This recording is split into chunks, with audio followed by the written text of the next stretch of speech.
Hi, my name is Daryl Perilou, and a little bit about myself, my performance background. I actually studied voice for 9 years from grade school through high school. Then after college, I started modeling, and that's been for the last 6 years. I've been acting for the last 4 years. Some of my other skills and attributes, I actually played basketball in high school and college. Also, I ran track as well. And I do a little boxing, a little bit of MMA, and I also currently play in a recreational flag football league, so I like doing a lot of sports. In any case, in regards to my performance training, I actually studied at the Mayo Hill School for acting and modeling. Then I studied with Joe Reyes, and he helped me with cold scenes and auditions, and a little bit of improv also. Currently, I'm studying with Helen McCall Martusiak. She's also my agent, but she acts in the capacity of an acting coach and consultant.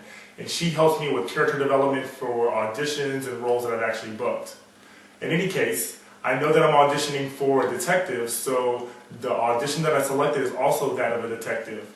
And this scene is him telling a story kind of about the seedy nature in which he does. So hope you enjoy it, and let's get to it.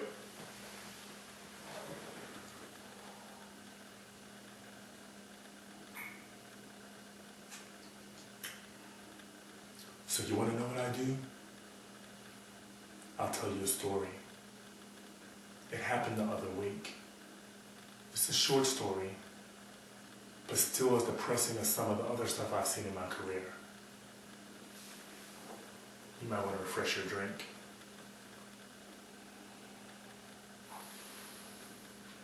It was dark. It was cold. The whole night outside would have killed a man. The snow created a pretty contrast to the harshness of the cold. A nice effect that would almost make us not dread winter, but we still do. A gunshot sounded off far away, showing me that even in the harshest of conditions, people still need to work. Now you can either be a criminal, or you can be anything else. There's only a very small, fine line between the two, you know? So I stay close to it as possible. Anyway, the gunshot interrupted the quiet night where the sound was only a whispering wind, slowly intruding into any gap in my clothing, looking to chill the warmth.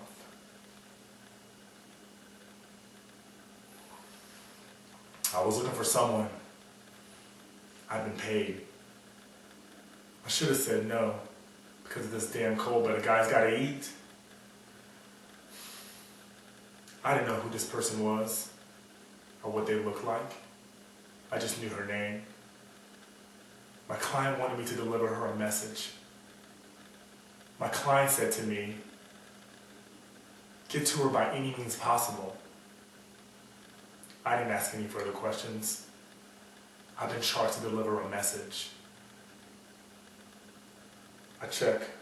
My gun's still there, bumping against my ribs. I didn't even think my fingers could keep it level, let alone pull the trigger. Such was the cold. It just provides me with a sense of warmth and security.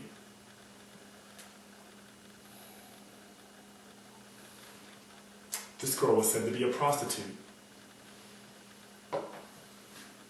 I'm not one to judge. People have to make a living in this shithole. People have to survive. I'm lucky I landed a job as an investigator.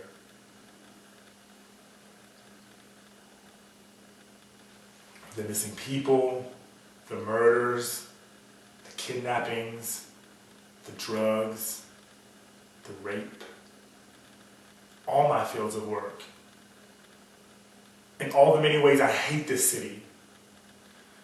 But I'm also grateful, because I always got work. Well, almost grateful. I can't say I hope for a pedophile to take a kid so we can justify putting a bullet in his head.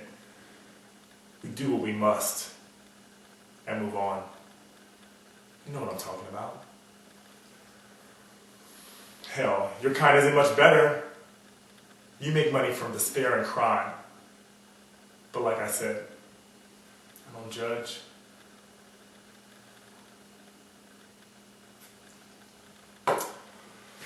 Long story short, I reached the spot where the prostitutes usually were, waiting to offer their services to theater goers and drunks. I asked around about the girl. "She's in that alley over there, boss," one of them said to me. "I'll show you if you want." I declined the offer and I went to look for her myself.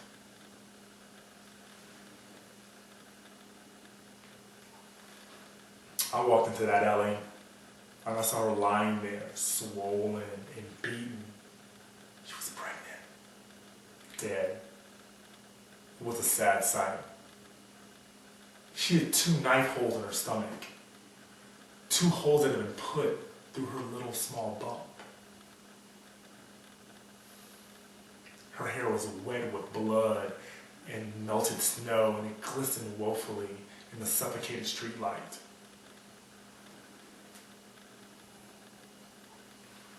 I looked over her for a moment, long enough to notice that she only looked to be about roughly 15 or 16. I lit a cigarette and thanked some higher power for the small warmth that it provided me. I thought about going back to inform my client of the news, but I did what I was paid to do. I got the job done. I told April that her mother missed her.